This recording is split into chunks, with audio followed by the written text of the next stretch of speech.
பொற்காலம் சேனல் நண்பர்கள் அனைவருக்குமே வணக்கம். நாளை சித்திரை மாதத்தின் வளர்பிறை அஷ்டமி திதி. அமாவாசை முடிந்து வருகின்ற 8வது திதியை வளர்பிறை அஷ்டமி திதி என்றும், பௌர்ணமி முடிந்து வரும் 8வது திதியை தேய்பிறை அஷ்டமி திதி என்றும் கூறுவார்கள். தேய்பிறை அஷ்டமி திதி என்று பைரவரை வணங்கும் பொழுது நம்முடைய கஷ்டங்கள், தொல்லைகள், துன்பங்கள் அனைத்தும் தீர வேண்டும் என்று பிரார்த்திக்க வேண்டும். வளர்பிறை அஷ்டமி திதி என்று நம்முடைய வளர்ச்சிக்கும் வாழ்க்கையின் முன்னேற்றத்திற்கும் தேவையானவற்றையெல்லாம் கொடுக்க வேண்டும் என்று பைரவரிடம் வேண்ட வேண்டும். அதனால் நாளை வருகின்ற வளர்பிறை அஷ்டமி திதி என்று நாம் எப்படி சொர்ணாகர்ஷ்ண பைரவரை வணங்கினால் நமக்கு கடன் பிரச்சனைகள் எல்லாம் தீர்ந்து வீட்டிலே பணமழை கொட்டும் என்பது தான் இந்த பதிவில் பார்க்க போகிறோம். வாங்க நம்ம வீடியோக்குள்ளே போகலாம். நாளைக்கு வளர்பிறை அஷ்டமியாக இருப்பதால் நாம் ராகு காலத்தில் போய் கால பைரவரை வணங்க வேண்டிய அவசியம் இல்லை. நம்முடைய சௌகரியப்படி கோவில் திறந்திருக்கும், சிவன் கோவில் திறந்திருக்கும் நேரத்தில் எப்பொழுது வேண்டுமானாலும் சென்று கால பைரவரை தரிசிக்கலாம். கால பைரவருக்கு நடக்கும் அபிஷேகத்திற்கு உரிய பொருள்களை வாங்கி கொடுத்து அவரை செவ்வரடி பூக்களால் அலங்கரித்து 2 அகல் விளக்குகளில் நல்லெண்ணெய் ஊற்றி சிகப்பு திரி போட்டு விளக்கேற்றி கால பைரவரை வணங்கி 8 முறை வலம் வரும் பொழுது ஓம் ஸ்ரீ மகா கால பைரவாய நமகா, ஓம் ஸ்ரீ மகா கால பைரவாய நமகா என்று கூறிக்கொண்டே 8 முறை வலம் வந்து ஓரிடத்தில் அமைதியாக அமர்ந்து உங்களுடைய வாழ்க்கையின் முன்னேற்றத்துக்கு தேவையான வேண்டுதல்களை அவர் முன் வைத்து மானசீகமாக அவரை வணங்க வேண்டும். கோவிலுக்கு போக முடியாதவர்கள் வீட்டிலேயே சொர்ண ஆகர்ஷ்ண பைரவரின் படத்திற்கு மஞ்சள் குங்குமம் வைத்து செவ்வரடி பூக்களால் அலங்கரித்து படத்துக்கு முன்னால் ஒரு அகல் விளக்கிற்கு மஞ்சள் குங்குமம் வைத்து நல்லெண்ணெய் ஊற்றி சிகப்பு திரி போட்டு பூக்களால் அலங்கரித்து ஒரு தீபத்தை ஏற்றி வைக்கணும். நிவேதனமாக மிளகு கலந்த சாதம் இல்லை தயிர் சாதம் வைக்கலாம். அதுவும் செய்ய முடியல அப்படின்றவங்க சிகப்பு கடலில் இருக்கக்கூடிய பழங்கள், அதாவது செவ்வாழைப்பழம், ஆப்பிள் இல்லை மாதுளம்பழம், இதில் ஏதாவது ஒன்றை நிவேதனமாக வச்சுட்டு நீங்கள் வடக்கு திசை நோக்கி அமர்ந்து கொண்டு ஒரு பிளெயின் பேப்பர் எடுத்துக்கோங்க. அந்த பேப்பரில் எதுவும் பிளெயின் வெள்ளை கலர் பேப்பரில் எதுவும் எழுதியிருக்கக்கூடாது, கோடு போட்ட பேப்பராக இருக்கக்கூடாது. சுத்தமான ஒரு வெள்ளை பேப்பரை எடுத்துக்கிட்டு அந்த பேப்பர் மேலே சிகப்பு கலரால், அது பால் பாயிண்ட் பென்னாக இருக்கலாம், ஜெல் பென்னாக இருக்கலாம், ஸ்கெட்ச் பென்னாக இருக்கலாம், எந்த பேனாக வேணாலும் இருக்கலாம்.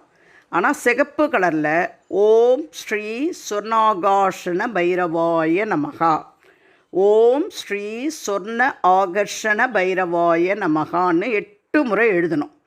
எழுதிட்டு அந்த பேப்பரை விளக்குக்கு முன்னால் ஒரு செம்பு அல்லது பித்தளை தட்டு மேலே அந்த பேப்பரை வச்சுட்டு நீங்கள் வடக்கு நோக்கி அமர்ந்து கொண்டு செவ்வரளி பூக்களால் அந்த எழுதின பேப்பர் வச்சுருக்கோம் இல்லையா, அந்த தட்டு மேலே 8 முறை ஓம் ஸ்ரீ சொர்ணாகர்ஷண பைரவாய நமகான்ட்டு செவ்வரளி பூக்களால் 8 முறை கூறி அர்ச்சித்து தூப தீப ஆராதனைகள் செய்து முடித்து நீங்கள் கண்களை மூடி உட்காந்து ஒரு 5 நிமிஷம் கண்களை மூடி உட்காந்து உங்களுடைய வேண்டுதல்கள் நிறைவேறுவதற்கு சொர்ணாகர்ஷண பைரவரை மனப்பூர்வமாக நினைத்து நீங்கள் வணங்கணும். வணங்கிட்ட பிறகு அந்த பேப்பரை உங்கள் கல்லா பெட்டி, பீரோ, எங்கே நீங்கள் பணம் வைக்கிறீங்களோ அந்த பீரோவில் மடக்காமல் அப்படியே ஒட்டி வைக்கணும். பேப்பரை மடித்து வைக்கக்கூடாது. சிவபெருமானுடைய அம்சமானவர் பைரவர் என்பதால் நிச்சயமாக நீங்கள் வளர்பிறை அஷ்டமியில் இதை செஞ்சிங்கன்னா உங்களுக்கு பணவரவு ஏதாவது ஒரு வகையில் உங்களுக்கு சேரும். ஸ்ரீ சொர்ண ஆகர்ஷ்ண பைரவரை மகாலட்சுமியே வளர்பிறை அஷ்டமியில் வணங்குவது ஒரு ஐதீகம். இந்த எளிய பரிகாரத்தை நீங்கள் செய்யுங்க. ஏதாவது ஒரு வழியில் உங்களுக்கு பணம் கொண்டே இருக்கும். பைரவ மூர்த்தங்களில் பல வடிவங்கள் இருந்தாலும் இந்த ஸ்ரீ சொர்ண ஆகாஷ்ண பைரவருடைய வழிபாடு தான் மிகவும் விசேஷமாக பார்க்கப்படுகிறது.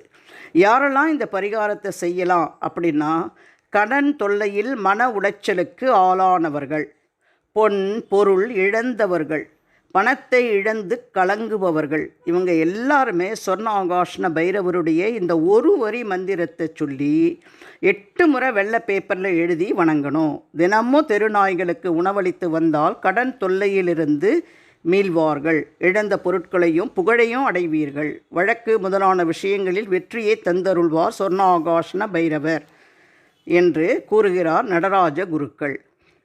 வாழ்க்கையில் தரித்திரம் வராமல் காத்து செல்வ செழிப்பை வழங்குபவர் தான் சொர்ண ஆகாஷ்ண பைரவர்.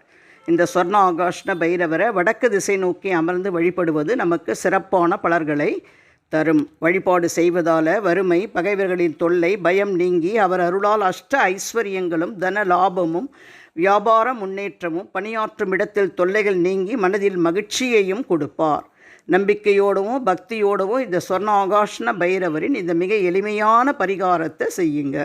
அதிலும் செவ்வாய்க்கிழமையில் அஷ்டமி இணைந்து வந்தால் இதைவிட சிறப்பான வேறு நாள் எதுவுமே இல்லைன்னு சொல்லுவாங்க. அதிகாலையில் நீராடி பைரவரை மனதில் நினைத்து வணங்கி விரதத்தை ஆரம்பிக்க வேண்டும். பகலில் ஏதாவது ஒரு பொழுது மட்டும் எளிய உணவு எடுத்துக்கொள்ளலாம். இந்த பைரவருடைய வழிபாடு என்பதே கேடுகளை அழிப்பது தான். சூரியனின் பிராண தேவதையாக இருப்பவர் தான் ஸ்ரீ சொர்ண ஆகாஷ்ண பைரவர்.